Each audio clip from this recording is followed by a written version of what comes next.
Hello everybody and welcome. I've actually been wanting to do this presentation for quite some time, and as we approach the 4th Festival of NewMR in December of this year, it feels like quite a good time to share some of our learnings from nearly 3 years of presenting via webinar. We've been coaching webinar presenters, listening to what seems like an almost countless number of webinar rehearsals and webinar presentations. So I'd like to think that we've learnt some really practical tips and tricks over the last few years. So after thinking about this for quite some time, today is the time to share those tips. So it'll be a really good chance for questions from the audience later, because I'm sure I've not thought of everything, but we'll try and distill some of the main things that we've found. So when it comes to presenting in a webinar compared to presenting in a face-to-face presentation, the main things that we've learnt along the way is that some things are the same, some things are a bit different, and some things are very, very different. So what's the same? Planning, preparation, and practice. You still need to do all of these. And in many ways, particularly when you're starting out preparing for your first webinar presentation, they're actually more important than ever.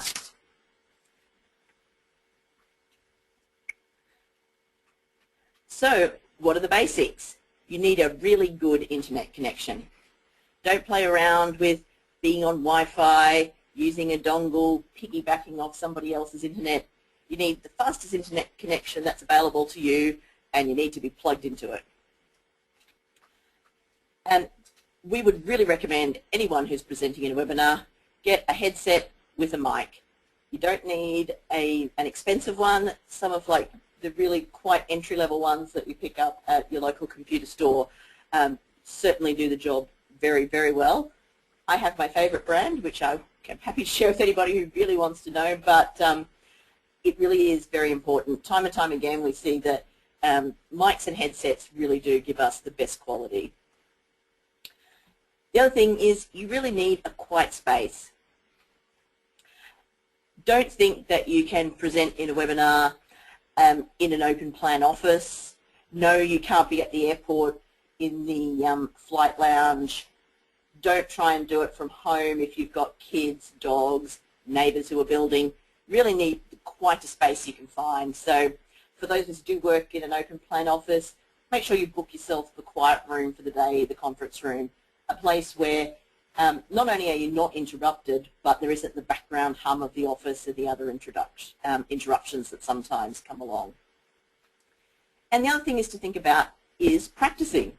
Now, there's two elements to the practicing that you should think about.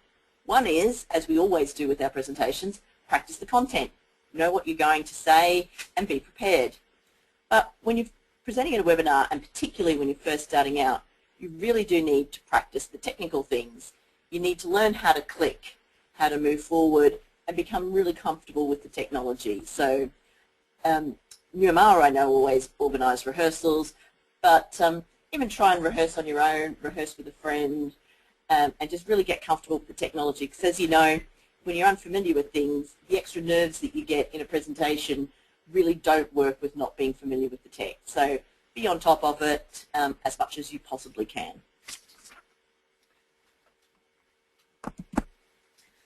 So one of the key differences you'll notice when you start presenting via webinar is the audience.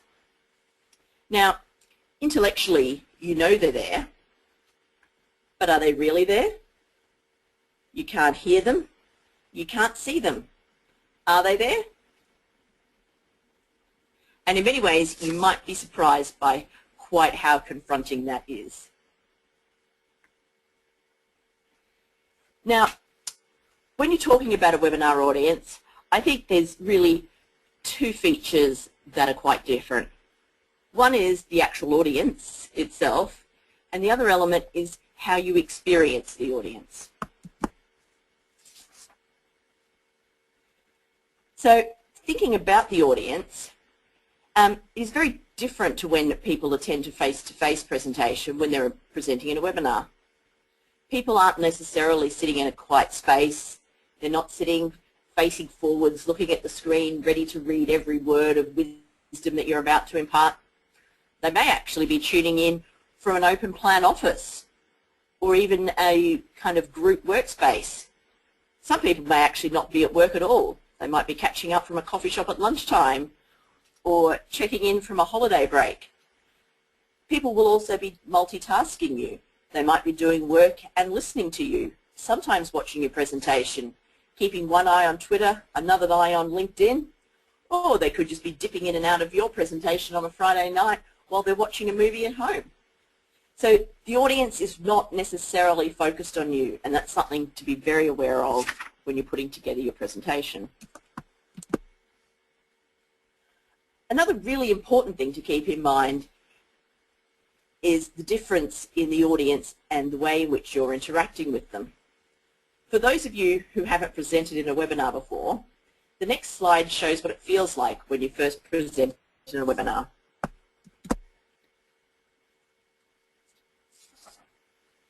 Yes, it's very much like talking into a black hole. The only person you can hear is you, and you have no idea what is happening out there in audience land. Are they there? Are they listening? Is anyone listening? You're speaking, but can they hear you? So be prepared for your reaction, because you will miss the audience feedback enormously, and it may surprise you how much you'll miss the audience feedback. What will you miss? You'll miss the smiles from the audience, the helpful nod from the person in the front row who's agreeing with everything you say, and you'll miss knowing whether people are actually paying attention to you. In face-to-face presentations, we can use both negative and positive audience feedback to keep us on the right track. Whether we know whether people are paying attention or not, we're able to adjust our presentation accordingly. And the lack of audience feedback in a webinar presentation can be really quite startling when you first get started in webinar presentations.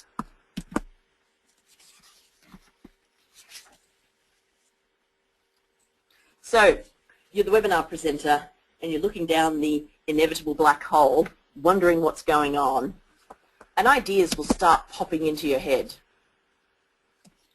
You're wondering if this is working. Can they hear me? Are they listening still? And do they like this?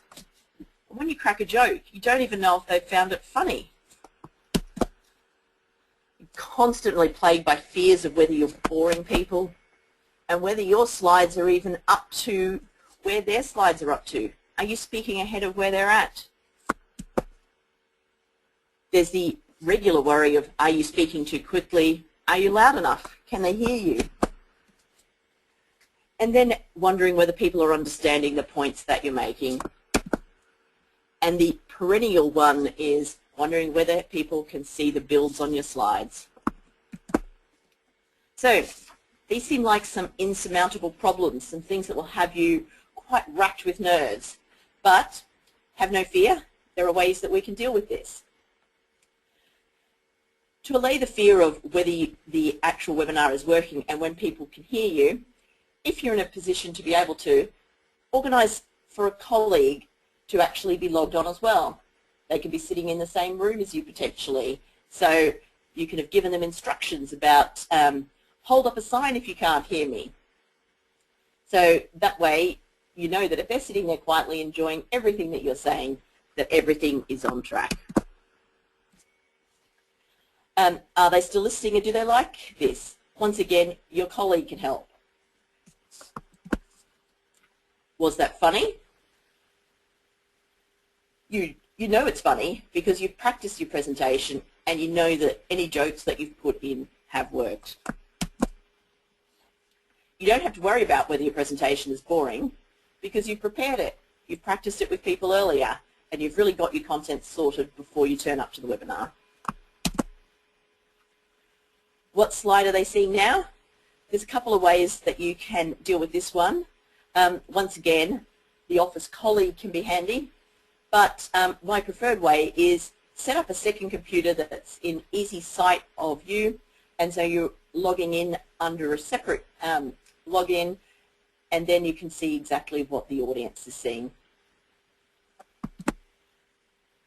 Am I speaking too quickly? Am I loud enough? Your colleague can help you with the am I loud enough. You've told them beforehand that if you're not, to hold up a sign and tell you to speak more loudly. Am I speaking too quickly? You've done your practice, you've timed your presentation. I like to keep a piece of paper next to me where I know when I'm on this slide about where I should be up to time-wise. So some tools and some practice beforehand can really help you out there. Again, you don't need to worry about whether people are understanding your points because you've prepared your presentation earlier, you've run it by some colleagues, you've practiced, and everything is fine. Can I see my builds? You've sorted that out in the practice, you've got your colleagues nearby to help you out, and you're keeping a spare eye on the extra computer you've got logged in. So that all helps. And you've also only put builds in your presentation where they're absolutely necessary. So there's not a lot of builds to worry about.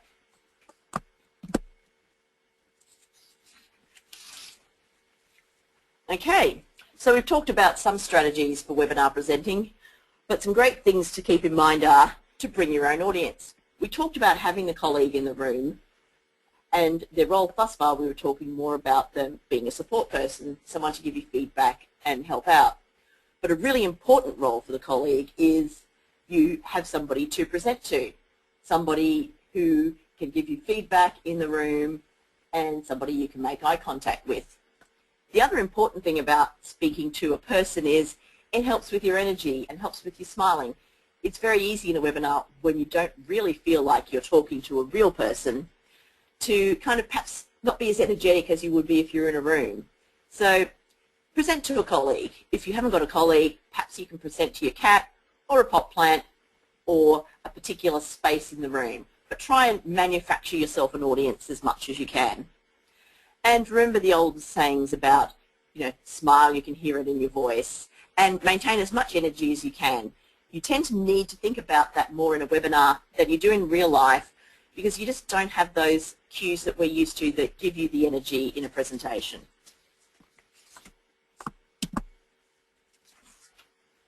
Okay, so we've really talked about what we lose by moving to a webinar format, but it's really important to remember that we do actually gain some things when we go to a webinar.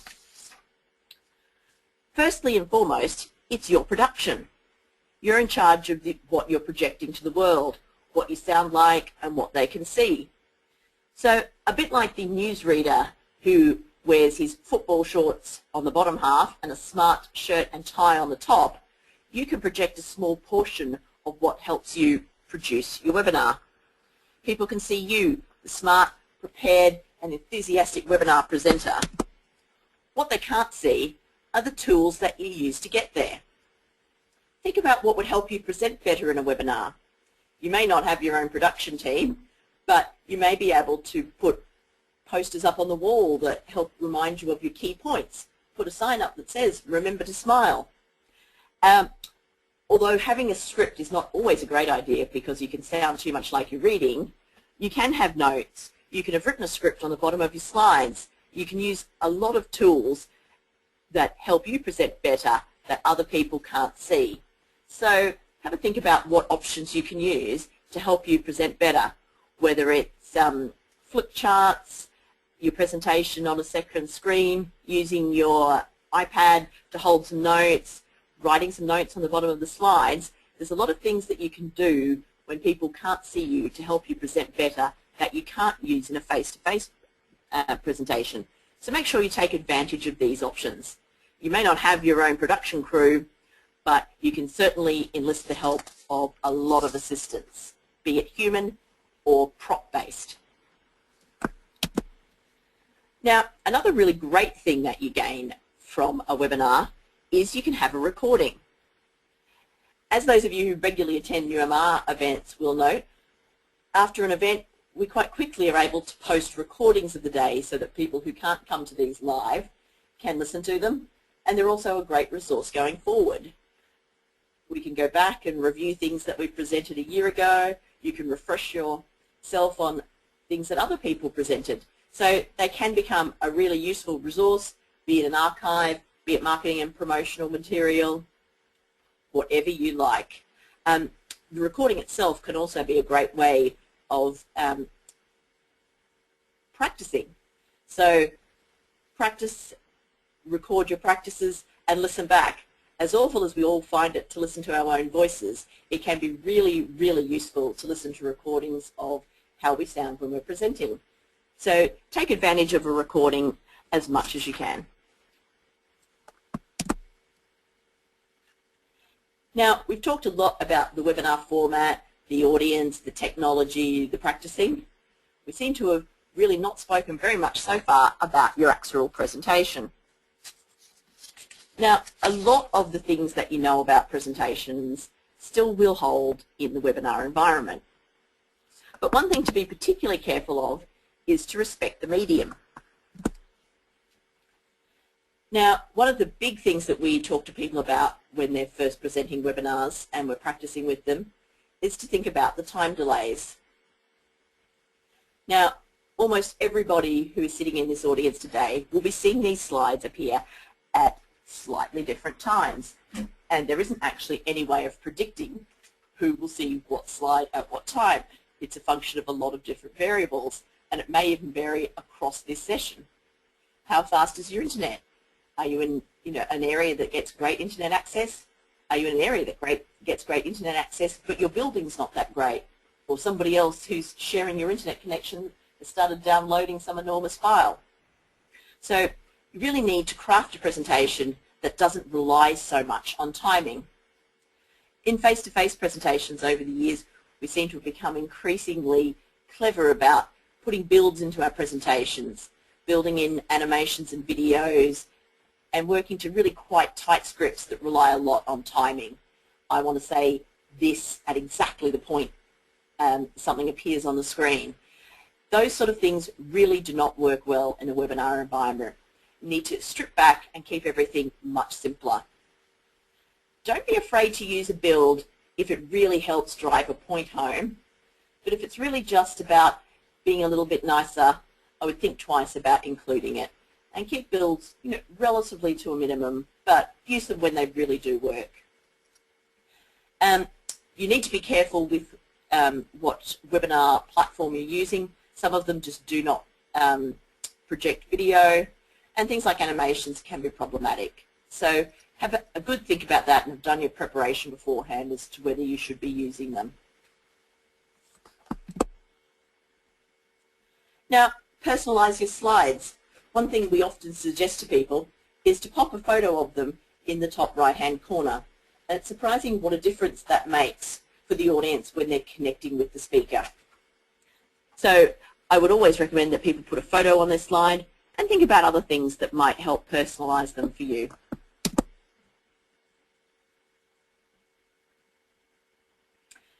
More than one presenter. We actually will be having a presentation later today that does have more than one presenter.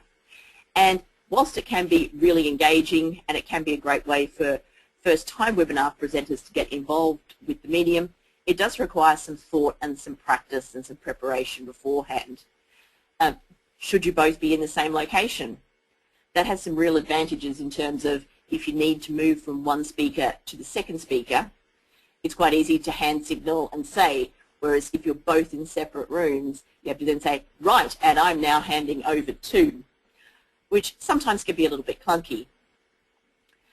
However, being in the same room requires some setup beforehand. You don't want to be getting feedback from one computer into another. It's also a little bit disconcerting to be able to hear the presenter presenting live and then hear them coming back again through your ears a few seconds later. So if you're going to do that, you need to think about which way works best for you and then to practice it in that environment so you can get used to some of those things that are a little bit different.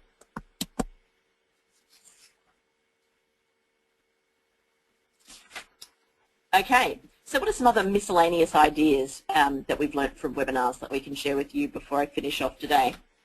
Well, be creative. Think about fun ways to include your audience in the presentation.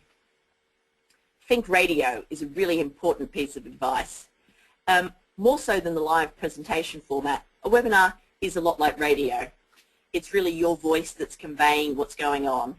We know from talking to people who listen into our events is that that's actually what a lot of them are doing. They're actually not paying a lot of attention to your slides. They're listening to what you've got to say.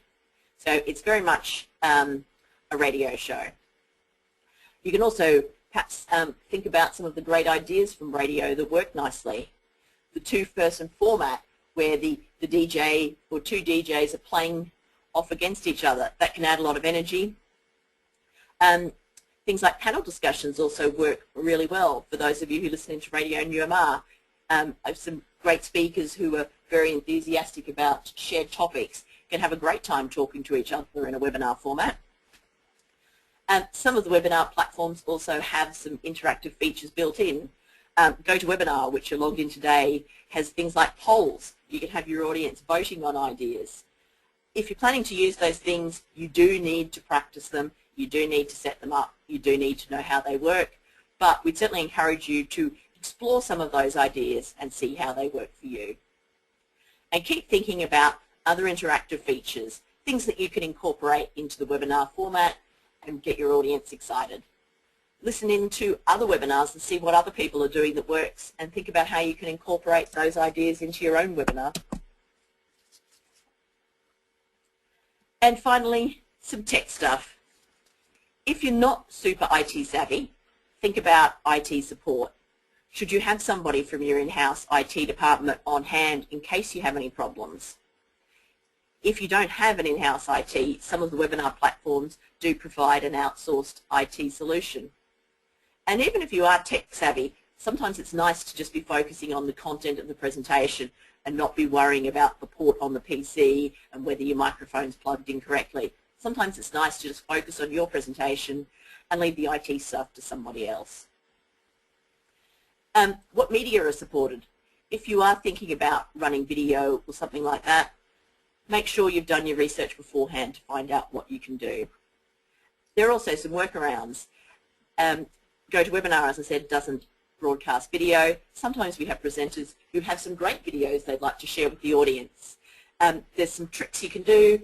You could host the video on a website, give people the links to either look at the videos before your presentation or as a resource for after the presentation. Sometimes the actual video itself isn't that important, but you might like to show people some screenshots so they've got some takeaways, can see a demonstration of what you're talking about. Similarly, we will be having a live demo later today.